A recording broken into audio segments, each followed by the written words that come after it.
कि आओ मिल प्यार की फसल बोएं, आओ मिल प्यार की फसल बोएं, खुश रहें जिसमें सब वो कल बोएं। मैं हिंदुस्तान ही नहीं दुनिया के सब लोगों से कहना चाहता हूं कि आओ मिल प्यार की फसल बोएं, खुश रहें जिसमें सब वो कल बोएं। और जब कल खूबसूरत होगा तभी तो दुनिया खूबसूरत है। बहुत खूबसूरत दुनिया है, इसको समझने की कोशिश। साहब आप जिएंगे ज्यादा से ज्यादा 70 साल 80 साल, क्या करोगे यार बम बना के, क्या करोगे ये दुनिया नष्ट करके। ये दुनिया इतनी खूबसूरत है, इसको समझिए साहब, इस दुनिया को समझिए, इस दुनिया को खूबसूरत और खूबसूरत बनाइए। बस ये मेरी दुआ है और मेरी तमन्ना। इधर सर हालात ऐसे रहे हैं कि मैं गजल तहत में सुना दे रहा हूं कि अब तो लगता है कि इस तरह से जीना होगा, अब तो लगता है कि इस तरह से जीना होगा। तरन्नुम में सुना दे रहा हूं। अब तो लगता है कि इस तरह से जीना होगा, अब तो लगता है कि इस तरह से जीना होगा, प्यास लगने पे लहू अपना ही पीना होगा। क्या बात है, क्या बात है।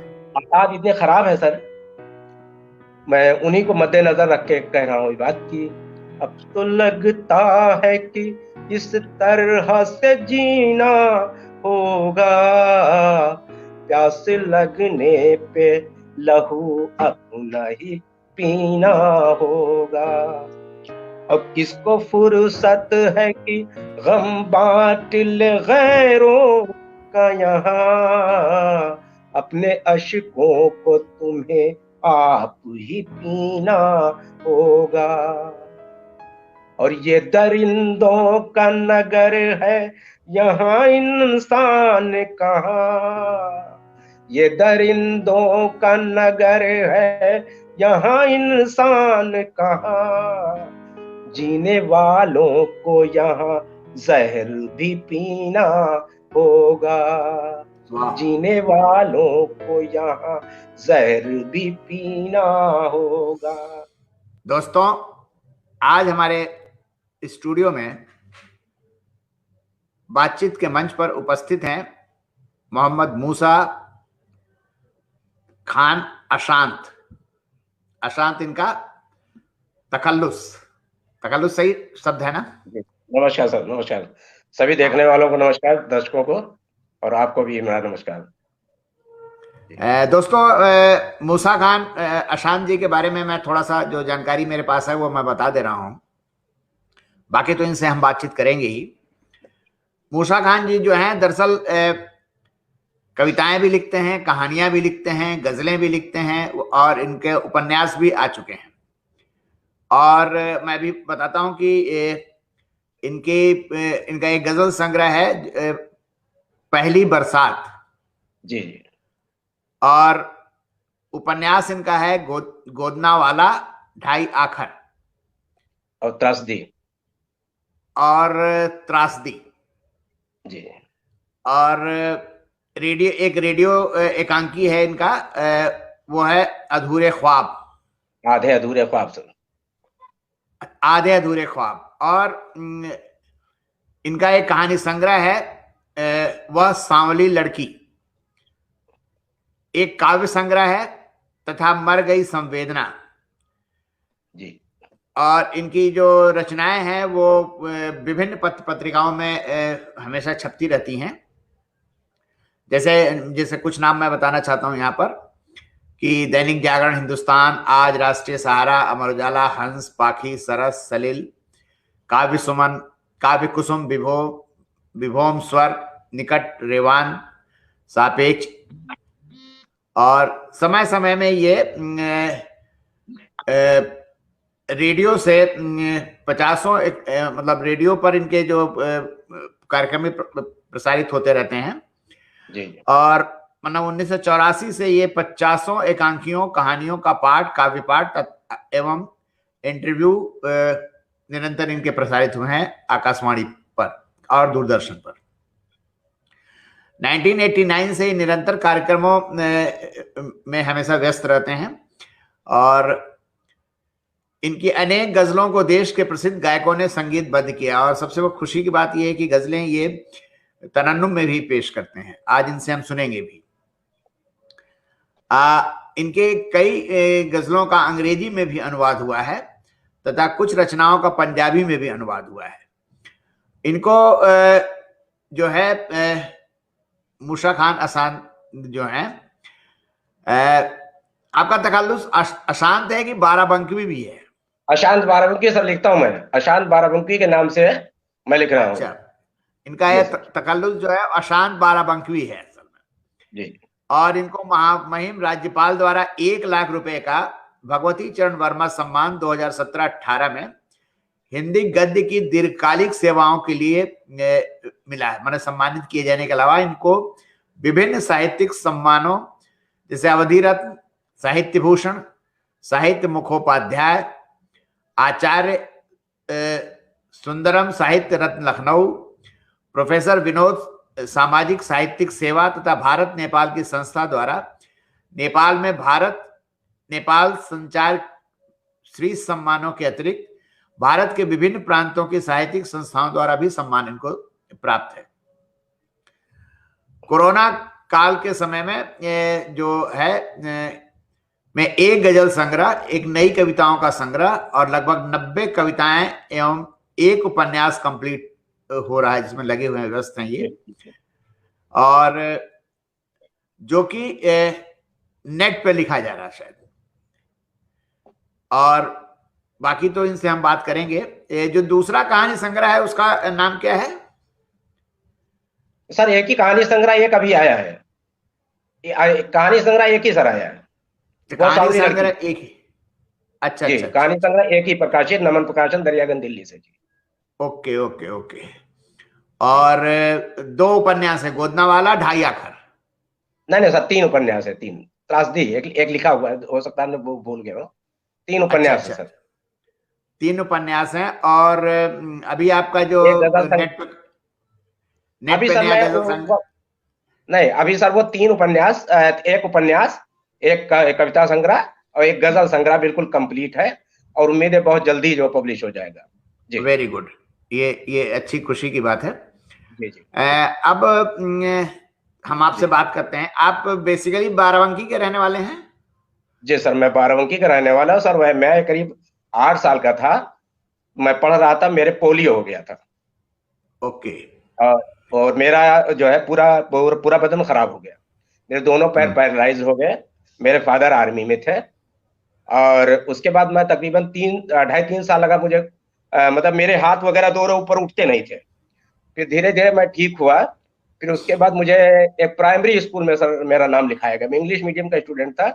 फिर मैं जब ठीक हुआ तो मैं प्राइमरी स्कूल में मेरा नाम लिखाया गया। यहाँ पर बाराबंकी में पुलिस लाइन में एक प्राइमरी स्कूल था जो जहाँ पर पुलिस के बच्चे पढ़ते थे, तो फिर मेरा नाम वहाँ लिखाया गया। और फिर मैं धीरे धीरे मैंने पढ़ना शुरू किया। और मैं 1975 में जब हाई स्कूल में आया, मेरे फादर जो है सर आर्मी में थे और बहुत अच्छे, मतलब उनको शायरी का बहुत शौक था, हिंदी साहित्य और गजलों का बड़ा शौक था, तो तमाम साहित्यकारों के वो संपर्क में रहते थे। तो उस नाते मेरा जो है साहित्य से जुड़ाव हुआ।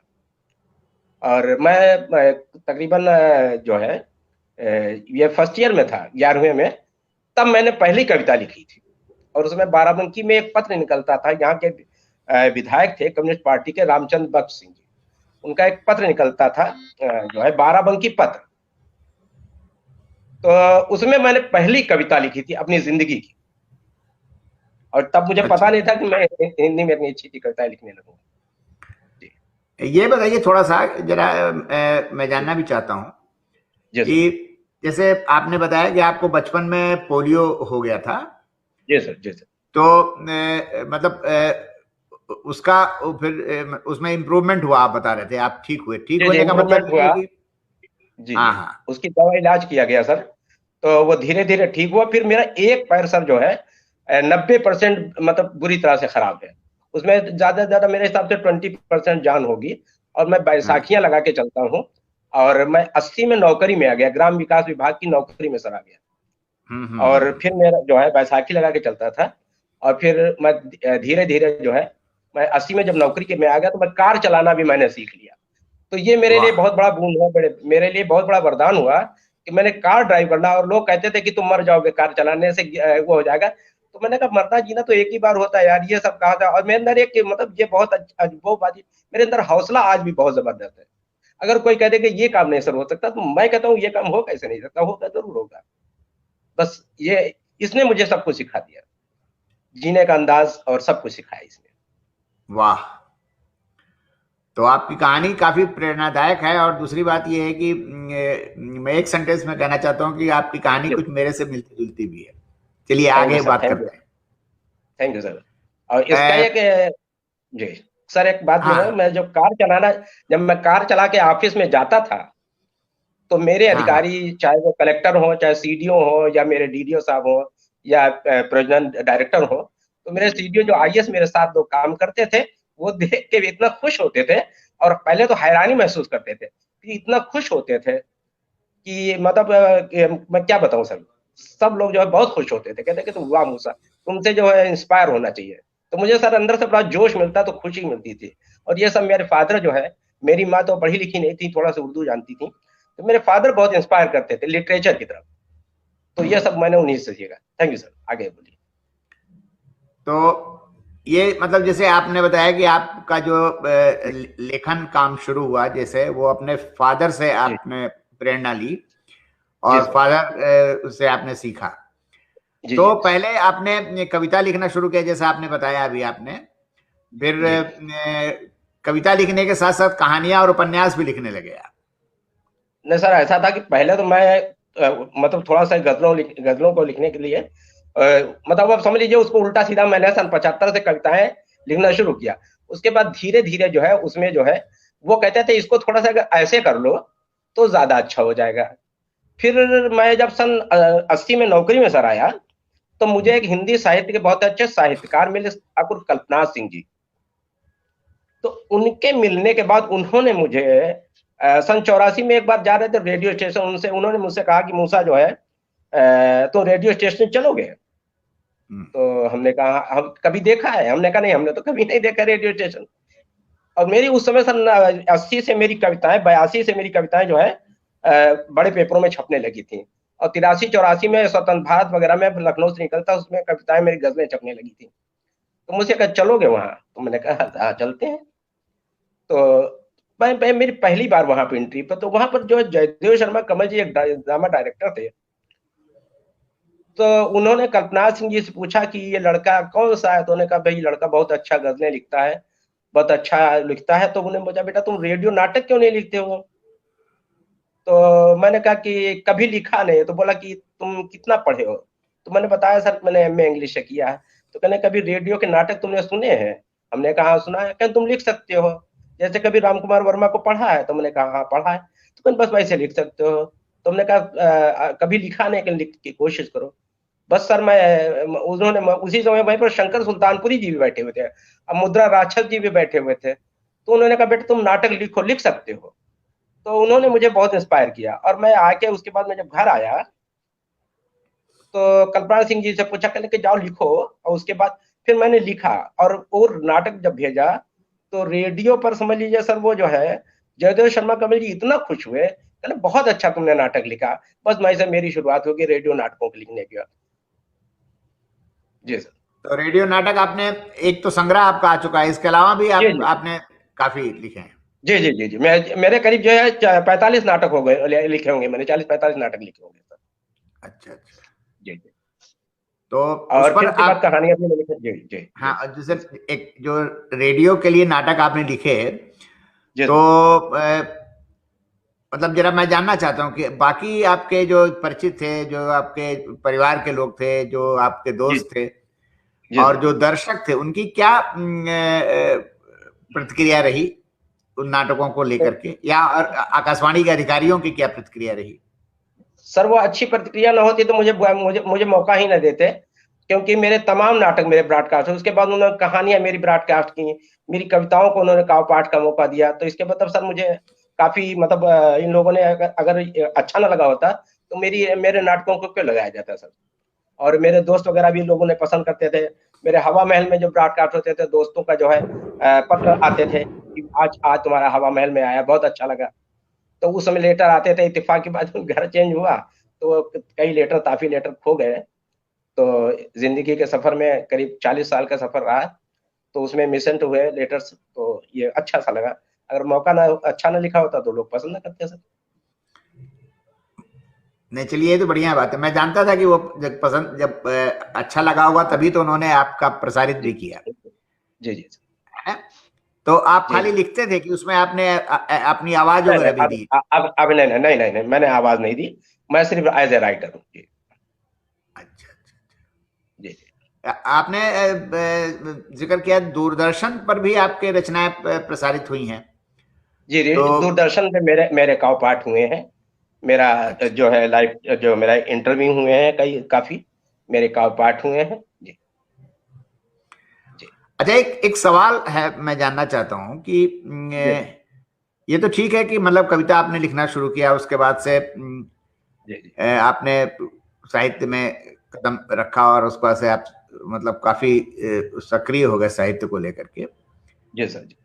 अ, मैं जरा जानना चाहता हूं कि ये साहित्य में सक्रिय होने के जी पीछे मेन मकसद आपके दिमाग में क्या काम कर रहा था? मेन मकसद सर ये, मतलब लिटरेचर में जो जाने का मतलब ये होता है, एक अच्छा, मतलब जो है अच्छा सा माहौल क्रिएट होता है, और जो राइटर होता है वो समाज को कुछ दे सकता है। मैंने देखा कि समाज में जो है बहुत सा, मतलब जो है वो फैला हुआ है। तो एक राइटर, मैंने मैंने गोरकी वगैरह को पढ़ा था। गोरकी की, मतलब पूरी तरह से मैंने गोरकी को पढ़ा। मैं इंग्लिश लिटरेचर का स्टूडेंट रहा, और मैंने आचार्य रामचंद्र शुक्ल जी को पढ़ा। तो देखा था कि राइटर जो है कुछ दे सकता है समाज को। हम कुछ दे सकते हैं समाज को, कुछ अच्छी दिशा में ला सकते हैं। तो बस ये सोच के मैंने जो है लिखना शुरू किया। बस यही यही सोच के आज भी लिख रहा हूँ सर।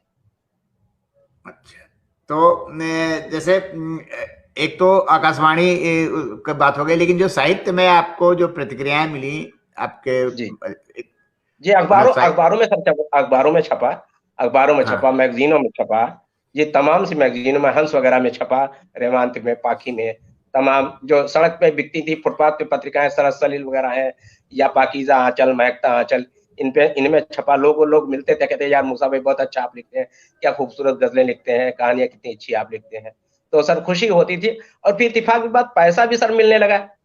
जब पैसा मिलने लगा तो लगा कि ये वाकई अच्छी चीज भी, बहुत अच्छी चीज। शुरुआत में जब मुझे सन 84 में स्वतंत्र भारत से शायद 15 या 20 रुपया, 10-15 रुपया मिला, कुछ होगा, ठीक से याद नहीं।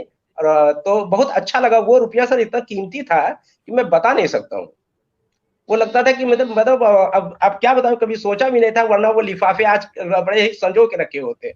लेकिन इत्तेफाक की बात, वो रख नहीं पाया। मैं पता नहीं था कि ऐसा भी दौर आएगा कि खत खत्म हो जाएंगे, सब कुछ खत्म हो जाएगा, वरना वो रखने वाले थे सब।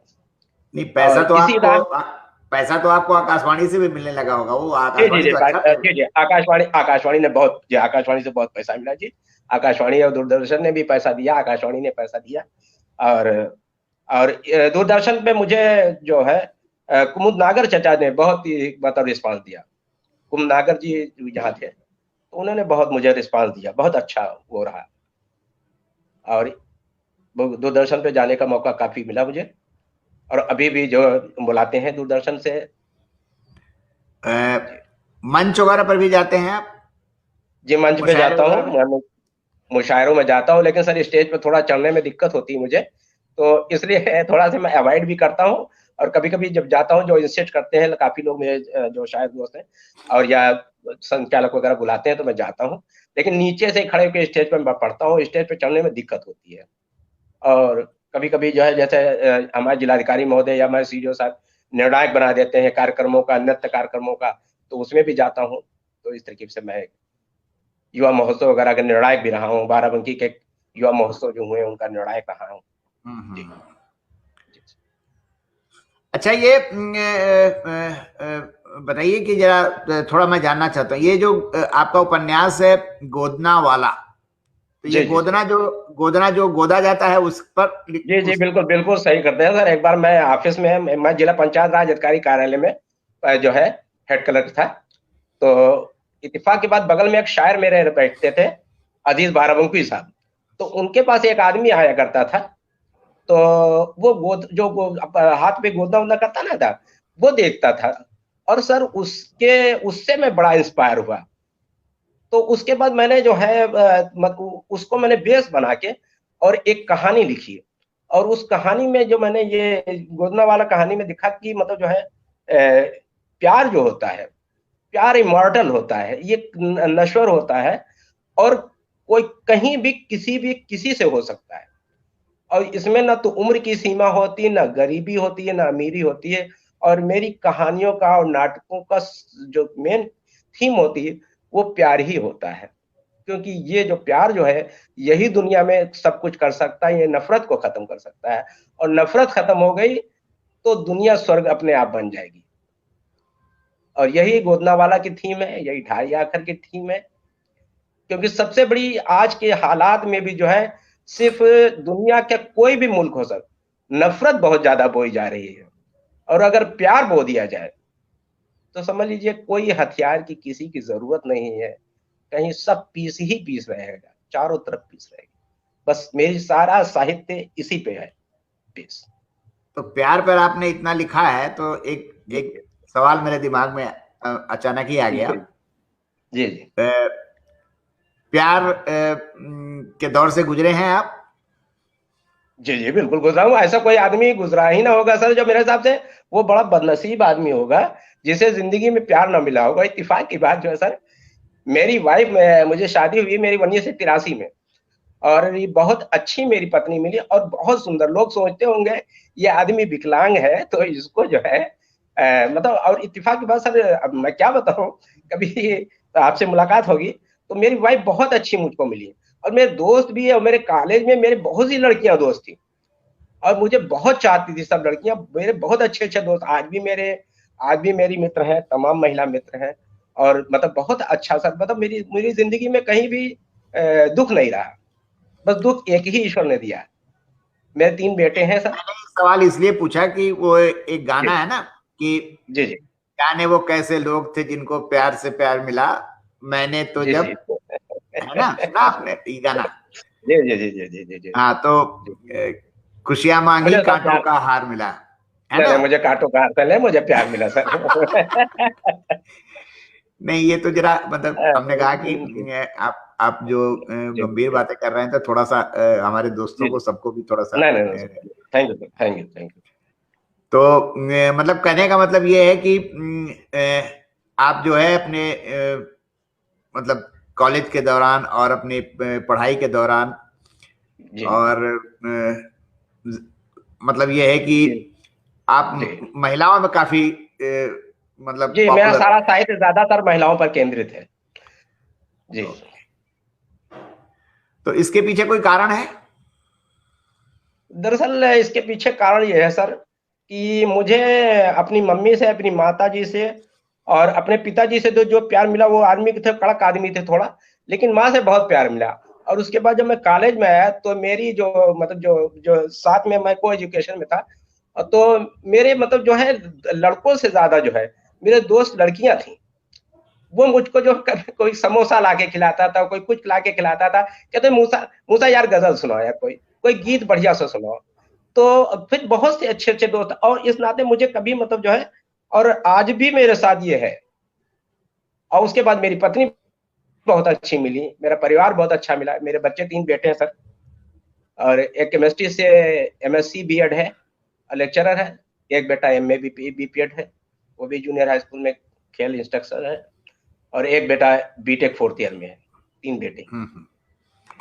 अच्छा, एक चीज बताइए जरा, ये जी क्योंकि मैं भी लिखता वगैरह रहता हूँ, मैंने ना ना ना, गजल आप तो वगैरह भी लिखते कई ही बार हैं। कोशिश की लिखने की, लेकिन एक्चुअली जी गजल की जो लिखने की जो टेक्निक है वो बड़ी कठिन नहीं लगती है? सर उसमें एक्चुअली काफिया मुझे और क्या क्या वो सब चीजें जो होती हैं। रदीफ देखिए सर, जैसे कोई मकान बनाना होता है सर, तो अगर मकान में जो है ईंट इधर से उधर लगा दी जाए तो फिर मकान खराब हो जाएगा। और अगर अगर आपको नहीं रदीफ काफिया ठीक से आता है तो आप गुनगुना के देखिए। और गुनगुना के नहीं देखिए तो जब आप लिखेंगे तो आप लगेगा कि अगर गलत है तो लगेगा एक ईंटा इधर जा रहा है, एक ईंटा उधर जा रहा है।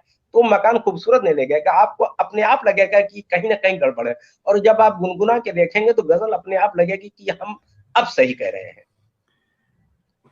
चलिए, आपने ये बढ़िया बात बताई, लेकिन एक्चुअली जब मैं शुरू में जी गजलें लिखने की कोशिश कर रहा था तो हमसे लोगों ने जी कहा कि आप कोई उस्ताद एक ले लीजिए, किसी नहीं, उस्ताद की अगर कहीं, शागिर्दी में जाइए।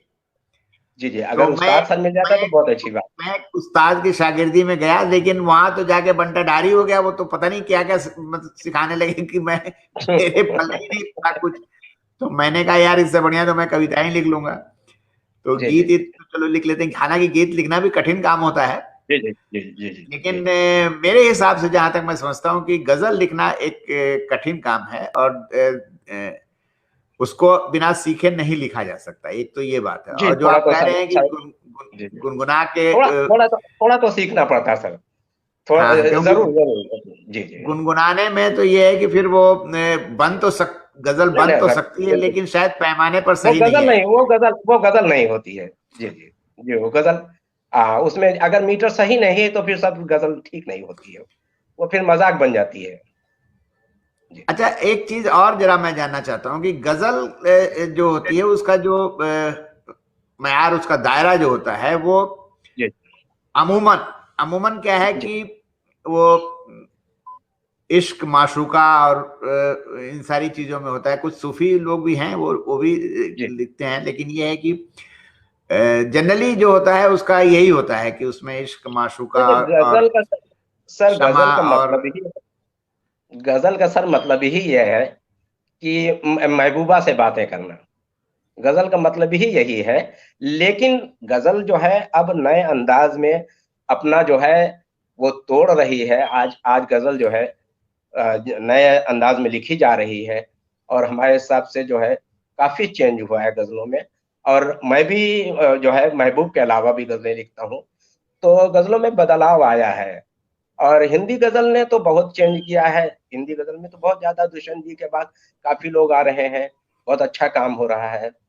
लेकिन मेरे हिसाब से हिंदी गजल में भी जो है लोगों को रदीफ काफिये का ध्यान रखना चाहिए, और गजल तभी गजल रह जाती है।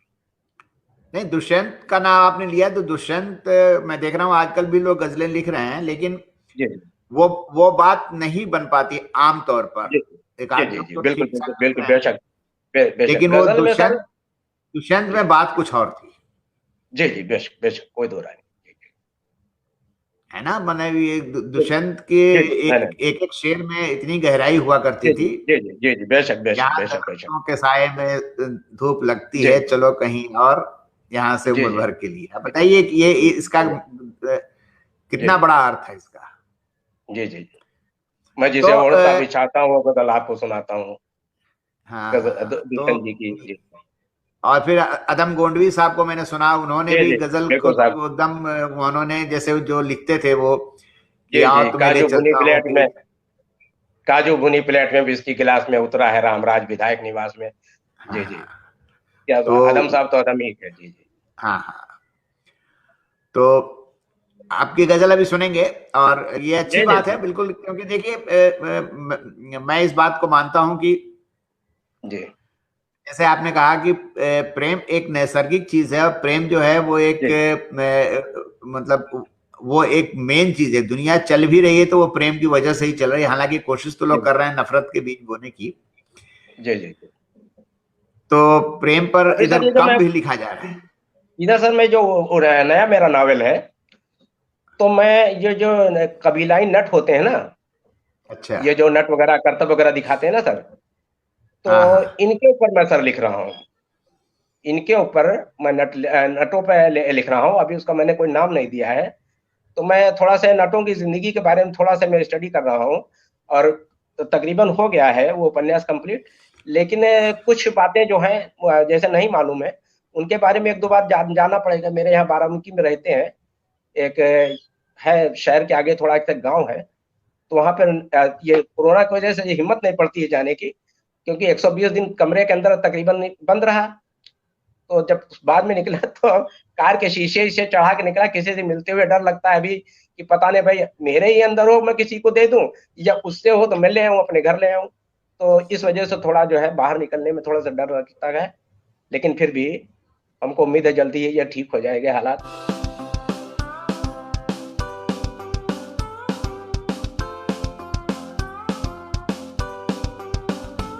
अभी आपने बताया जैसे कि बाराबंकी में कोई, जैसे बता रहे कोई गांव है जहां पर वो नटों का गांव है। जी जी जी ये एक समय था जब मैं देखता था, मैं मतलब छोटा था, छोटा क्या मतलब हाई स्कूल तक तो मैंने देखा जी ही है रेगुलर। जी जी जी जी जब रेलवे स्टेशन पर गाड़ी रुकती थी तो वहां पर करतब दिखाने वाले बहुत आ जाते थे। जी जी जी, बस बस बस बस बस बस, जी जी तो ये क्या वही नट हैं जिनके बारे में आप कह रहे हैं जिनका कोई गांव है? जी जी जी जी जी जी, देखिए जैसे सर के पहले भालू भी आलोक दिखाते थे, आप लोगों ने देखा हुआ। अब देखिए सरकार ने जानवरों पर रोक लगा दिया है, तो अब हाँ इनकी जिंदगी में बड़ी मेरे हिसाब से प्रॉब्लम भी आई है। पहले ये करतब बरतब दिखाते थे, अब करतब वगैरह सब छूट गए इनके, क्योंकि तमाम फिल्मों ने अब नाटक भी खत्म हुए, फिल्मों में अब कोई नाटक ये देखने करतब बरतब देखता नहीं। पहले जैसे डमरू बजा के दिखा दिया, लीजिए भाई आइए भालू का डांस देखिए, अब कोई देखता नहीं है। और सरकार ने भालू पालना भी मना कर दिया है, तो इन लोगों के सामने प्रॉब्लम है। तो मैं इसको लेके जो है लिख रहा हूँ, इसको लेके जो है, तो चूंकि मैं थोड़ा इससे बात करके लिखना चाहता हूँ कि मैं अगर लिखूं तो थोड़ा सच्चाई के नजदीक हो, तो इसलिए मैं थोड़ा सा रुका हुआ हूँ। और ये नहीं, जैसे ये इनके इनके बच्चे जो हैं जो जी जिम्नास्टिक की तरह करते थे, वो पैर सिर मोड़ करके पैरों के बीच से जी जी निकाल जी जी करके, जी तो जी ये जी इनके इनके यहाँ कोई परंपरा थी, मतलब गुरु और मतलब उस्ताद और चेले की जो सिखाता था उनको और इस तरह का करता था, कैसे नहीं करता? ये लोग, ये सब जो है इनके यहाँ, ये एक तरह से मतलब जो है लोग, मतलब जो है जहां तक मेरी जानकारी में मैंने पता लगाया, तो इनको मतलब इनके जो गार्जियंस होते हैं, तो उसका इनके जो सीनियर इनके घर का जो मतलब मुखिया होता था, वो मतलब उनको गाइडलाइन देता था कि तार जो गोला के अंदर से कैसे निकल जाइए, और कैसे पेट वो कर लीजिए, कैसे गर्दन तिरछी कर लीजिए। तो अगर हमारे परिवार का कोई कर लेगा या आपके परिवार कर लेगा, तो उसके साथ गर्दन टेढ़ी हो जाएगी, वो उसकी कमर ही टूट जाएगी। नहीं, वो तो संभव तो ही नहीं इन लोगों, करना। जी जी नहीं कर सकता सर। तो ये लोग जो है सर, ये मतलब जो है ये करते थे। तो अब मैं थोड़ा सा, जब तक कि अभी एक दो बार मेरा जाना हुआ, मैंने कभी, और यहाँ एक हमारे तहसील फतेहपुर है, तहसील फतेहपुर में भी कुछ लोग रहते हैं। तो वहां से मैं जब समाज कल्याण में बड़ा बाबू था, तो वहां के लोग आते थे, एक प्रधान थे वहां के, तो वो नट फैमिली से ही थे, लेकिन जो है वो बाद में प्रधान हो गए। तो उन्होंने कई बार मुझसे कहा कि आप चलिए मैं आपको मिलवाऊंगा। तो मेरे अंदर हम्म। जिज्ञासा थी, ये बड़े तो मैं बता रहा हूँ कि 2007-8 की बात है। तो कुछ वो बाराबंकी में उन्होंने बुलवाया था कुछ लोगों को, तो मुझसे मिलवाया, मैं समाज कल्याण में विकास भवन में था, तो उन्होंने कुछ लोगों से मिलवाया, तो काफी देर मैंने उनसे डिस्कस किया इस बारे में। हम्म। अच्छा, ये तो बताइए उन्होंने एक बात, ये आपके रूम की लाइट फ्लक्चुएट कर रही है क्या? जी सर, आज अभी पता नहीं कैसे अचानक होने लगा, अभी मैं अभी तो इलेक्ट्रिशियन को बुला के दिखाता हूँ। नहीं कर नहीं, रही वो है, हाँ कर मुझे रही यहाँ से लग रहा है। चलिए कोई बात नहीं, है। आप दिखाई पड़ रहे हैं और आपकी आवाज भी बड़ी साफ आ रही है और आपका चेहरा भी दिखाई पड़ रहा है। Thank you thank you. माशाल्लाह, आपने तो कहा कि आपकी पत्नी खूबसूरत है, लेकिन मुझे लगता है आप भी कम खूबसूरत थोड़ी है। अरे सर थैंक यू। ऐसा कुछ नहीं है मेरे, नहीं ये नहीं ये वो चाह रही है, उनकी मेहरबानी। नहीं नहीं, वो अरे बढ़िया। आजकल अच्छा, बड़ा ये डर सा बताइए लगता तो, है जी। क्या, किस बात से डर लगता है? अरे साहब आजकल बदला हुआ माहौल है, देख लीजिए तमाम से महिला महिलाओं का खतरा बन गया है।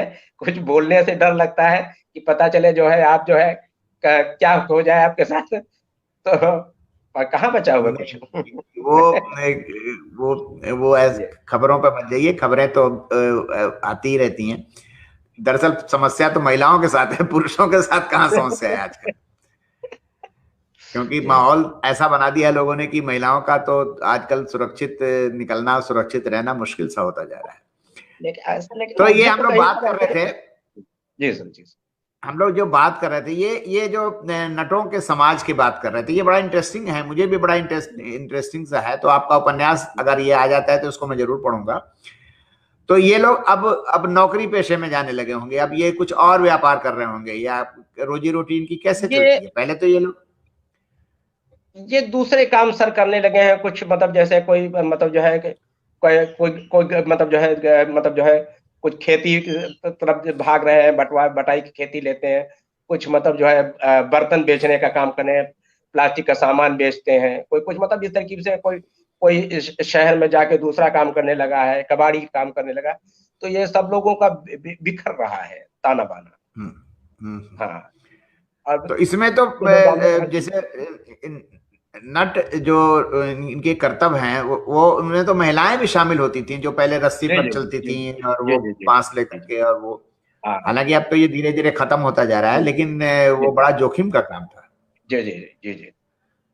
है ना? उसमें तो उसमें एक महिला को बोलिए। लाए हाँ, थे मेरे पास, तो वो महिला उसकी बहन थी, तो वो लाए थे मेरे पास। और तो उससे मैंने पूछा कि तू कैसे करते, तो कहना कि मुझको जो है बाबा ने मुझको सिखाया था। उसने बताया कि मेरे बाबा ने मुझको ये रस्सी पे चलना सिखाया था।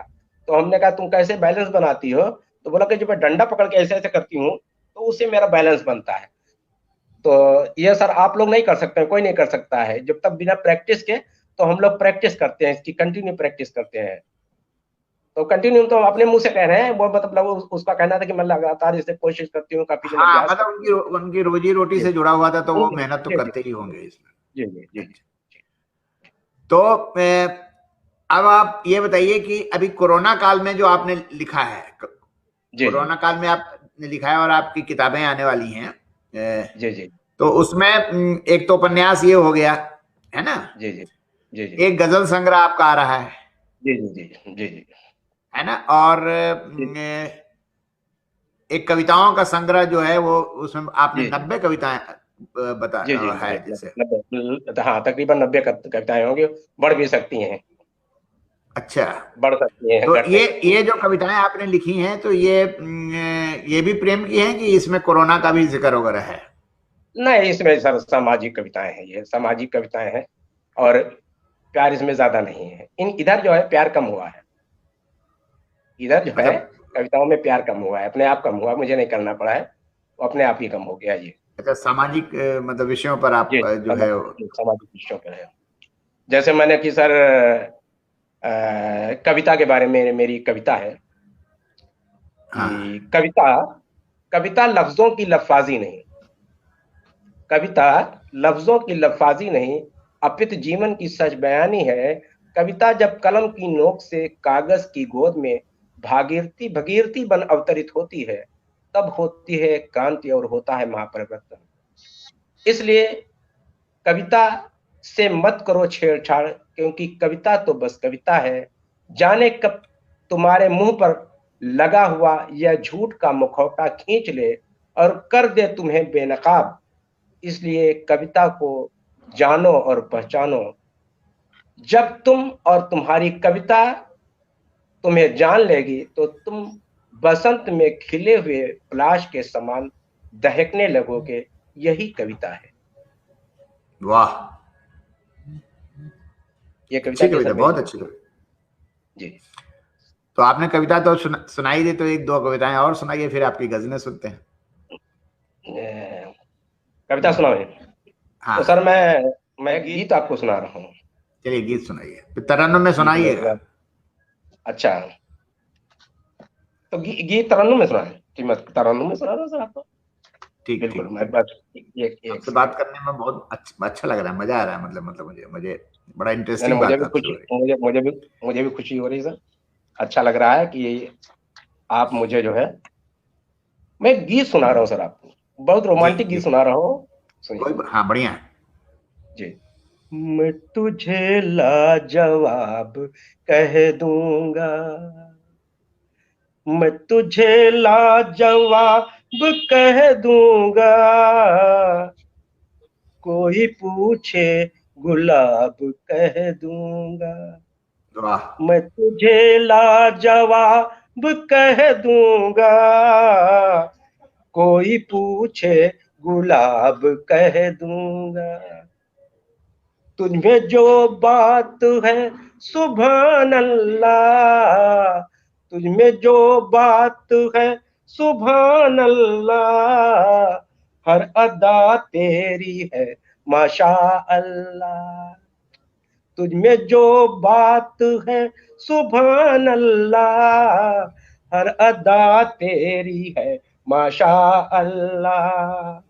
कोई पूछे कोई पूछे शबाब कह दूंगा, मैं तुझे ला जवाब कह दूंगा, मैं तुझे ला जवाब कह दूंगा। तेरे हंसने तेरे हंसने से फूल खिलते हैं, तेरे हंसने से फूल खिलते हैं, तू हंसे ना तो हाथ मलते हैं। यह सर पंजाबी में भी अनुवाद हुई है। तेरे अच्छा हंसने से फूल खिलते हैं, तू हंसे ना तो हाथ मलते हैं। अब से तुझको अब से तुझको शराब कह दूंगा, अब से तुझको शराब कह दूंगा, मैं तुझे ला जवाब कह दूंगा।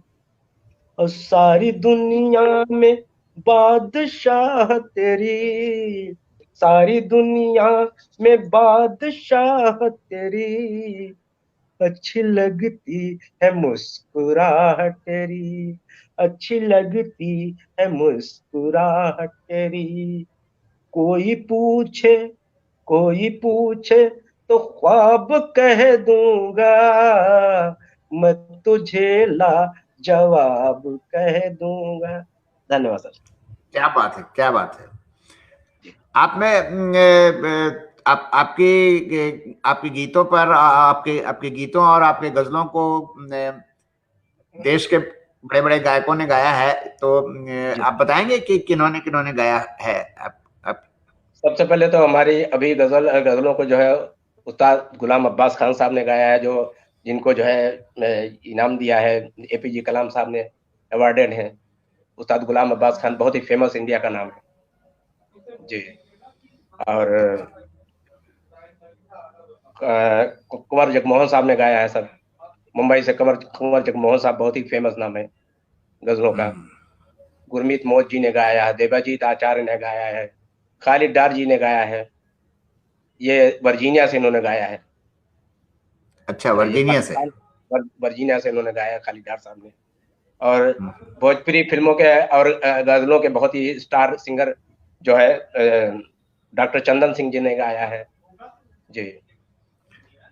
और अच्छा, लोग ये गा रहे बताइए, हैं जी। इतनी अच्छी कविताएं, इतने अच्छे गीत आपके हैं, और आपकी गजल जो है काफी लोगों ने, बड़े बड़े लोगों ने गाया है। एक सवाल ये है मेरे मन में आ रहा है कि आपने फिल्मों के लिए ट्राई नहीं किया गीतों और गजलों के माध्यम से? नहीं सर, इच्छा तो हमेशा रही करने की, लेकिन मेरी बैसाखियां कभी कभी थोड़ा सा रोक देती हैं कि इतनी फास्ट लाइफ में।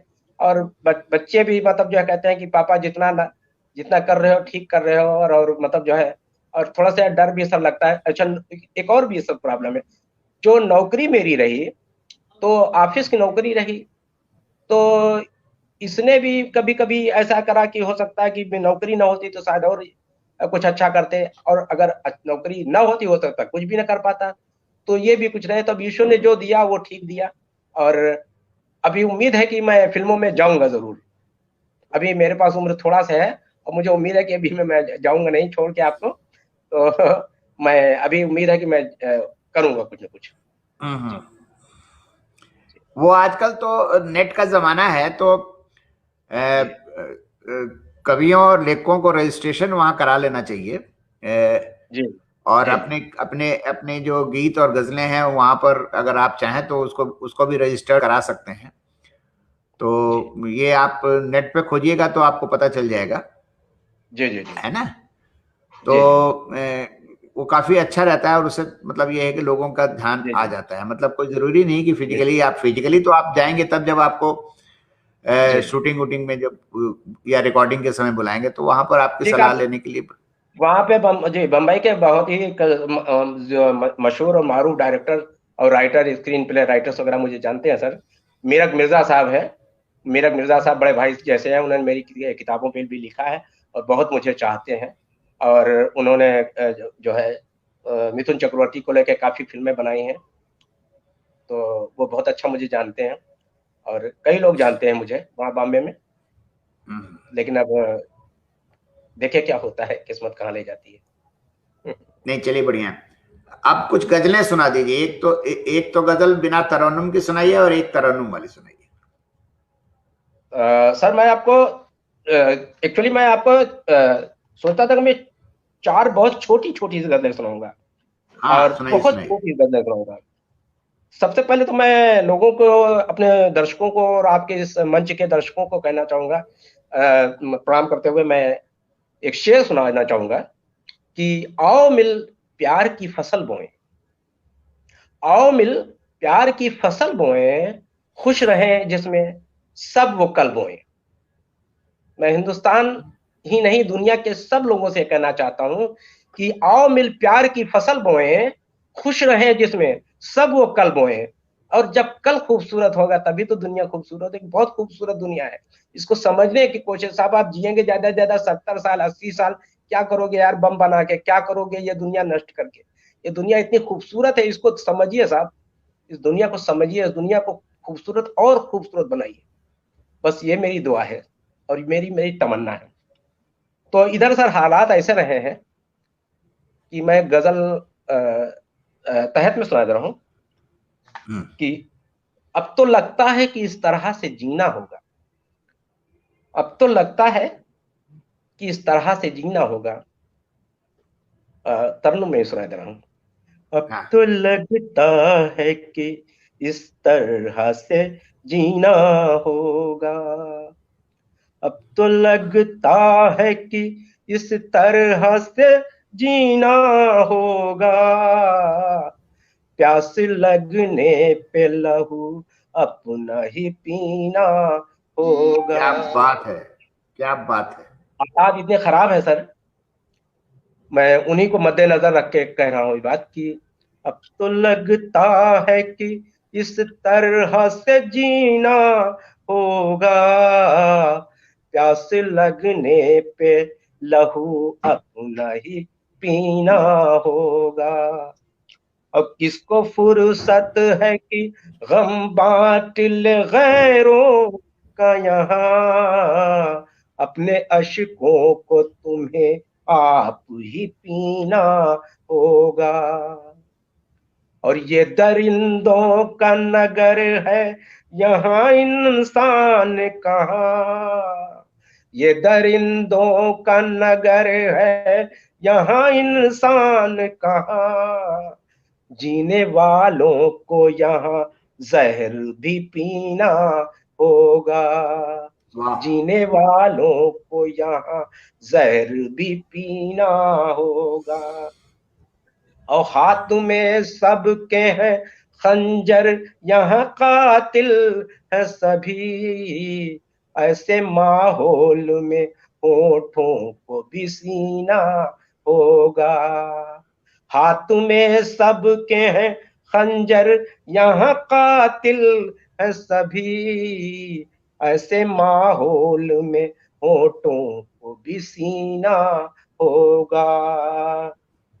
और मख्ता है कि सोचता हूं कि कहाँ सर ये झुकाऊं मूसा, सोचता हूं कि कहाँ सर ये झुकाऊं मूसा, किस जगह काशी कहाँ अपना मदीना होगा, किस जगह काशी कहाँ अपना मदीना होगा। बस ये छोटी वाह, सी गजल आपको सुनाई। वाह, वाह, बहुत अच्छे। जैसा हुक्म करिए, दूसरी गजल सुनाए आपको। हाँ, दूसरी गजल सुना दीजिए। दूसरी गजल मैं आपको सुनाता हूँ सर। दूसरी गजल आपको मैं 4 शेर आपको सुना रहा हूँ। प्यार की शम्मा जलाओ तो कोई बात बने, प्यार की शम्मा जलाओ तो कोई बात बने, बुग़्ज़ नफरत को मिटाओ तो कोई बात बने। बुग़्ज़ कहते हैं घृणा को। प्यार की शम्मा जलाओ तो कोई बात बने, बुग़्ज़ नफरत को मिटाओ तो कोई बात बने। और जिस्त की राह अकेले न कटेगी तुमसे, हम सफर हमको बना ओ तो कोई बात बने। वाह हम सफर हमको बना, जिस्त की राह अकेले न कटेगी तुमसे, हम सफर हमको बना ओ तो कोई बात बने। और मेरी कश्ती को बचाने के लिए तूफान से, मेरी कश्ती को बचाने के लिए तूफान से, ना खुदा बन के जो आओ तो कोई बात बात बने, बने। वाह। ना खुदा बन के जो आओ तो कोई बात बने। और सब सजाते हैं गुलिस्तान को, लेकिन मूसा, सब सजाते हैं गुलिस्तान को, लेकिन मूसा, दिले वीरा को सजाओ तो कोई कोई बात बात बने, बने। वाह। दिले वीरा को सजाओ तो कोई बात बने। और सर इधर एक कोरोना ने बड़ी मुसीबत किया है, तो एक गजल कोरोना के लिए कह रहा हूँ। ठीक है, बढ़िया, हाँ। सुनाइए। मिलने जुलने का सिलसिला रखिए, मिलने जुलने का सिलसिला रखिए, दरमिया फिर भी फासला रखिए। मिलने जुलने का सिलसिला रखिए, दरमिया फिर भी फासला रखिए, 2 मीटर की दूरी रखिए। मिलने जुलने का सिलसिला रखिए, दरमिया फिर भी फासला रखिए। और रेत पर भी महल बना लोगे, रेत पर भी महल बना लोगे, दिल में भरपूर हौसला रखिए, दिल में भरपूर हौसला रखिए। और आएगा ही बहार का मौसम। मैं उम्मीदों में हमेशा जीता हूँ, तो कोरोना के बाद भी बेहतरीन जिंदगी होगी। आएगा ही बहार का मौसम, घर के दरवाजों को खुला रखिए, रखिए। वाह। आएगा ही बहार का मौसम, घर के दरवाजों को खुला रखिए। अब कुछ भी कहता रहे जमाना ये, दिल कहे जो वो फैसला रखिए, दिल कहे जो वो फैसला रखिए। और हंस के सह लेंगे हर सितम मूसा, हंस के सह लेंगे हर सितम मूसा, अपना चेहरा खिला खिला रखिए, अपना चेहरा। Thank you sir. बहुत अच्छे, बहुत अच्छे भाई, आपसे बात करके बहुत अच्छा लगा। और आप जो हैं वो इतना लिख रहे हैं, इतना बढ़िया लिख रहे हैं। और सबसे बड़ी बात यह है कि जो आप गजलें भी बहुत अच्छी गजलें लिख रहे हैं, और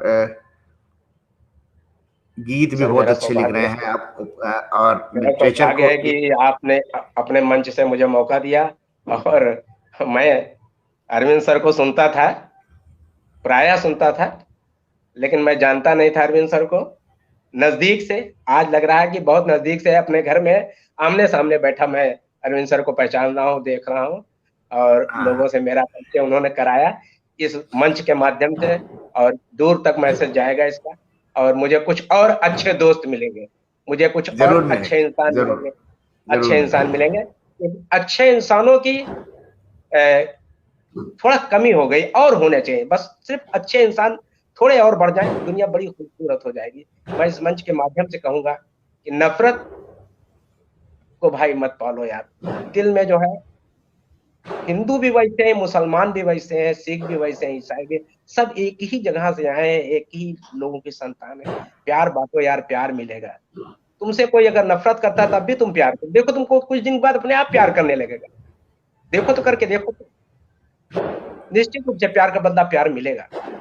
अब कोरोना ने तो सिखा ही दिया है कि कोई यहाँ पर परमानेंट अमर होकर नहीं आया है। जी जी जी जी भाई।